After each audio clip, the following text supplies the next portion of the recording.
আমরা ইতিহাস যদি পর্যালোচনা করি, হযরত ইমাম মুহাম্মদ রহমতুল্লাহ আলাইহির জীবনী পড়ে এক খ্রিস্টান মুসলমান হয়েছে।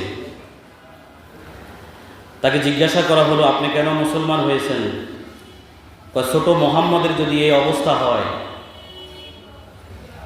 তাহলে বড় মুহাম্মদ যিনি 63 বছর হায়াত পেয়েছেন, এর মধ্যে 23 বছর জিন্দিগিতে এমন এক বিপ্লব ঘটিয়েছেন, ইসলামী স্টেট কায়েম করেছেন, মদিনাতে গিয়ে ইসলামী স্টেট কায়েম করেছেন।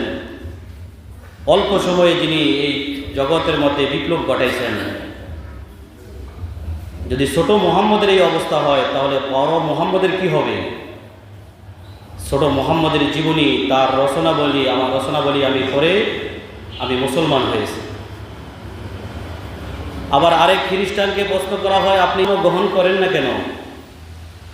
তখন সে বলে, আমার সামনে আবু বকরের মতো ব্যক্তিকে নিয়ে এসো, আমার সামনে হযরতে ওমরের মতো ব্যক্তিকে নিয়ে আসো, আমার সামনে হযরতে উসমান, হযরতে আলীর মতো ব্যক্তি নিয়ে আসো, আমি তাদের হাতে ইসলাম ধর্ম গ্রহণ করব।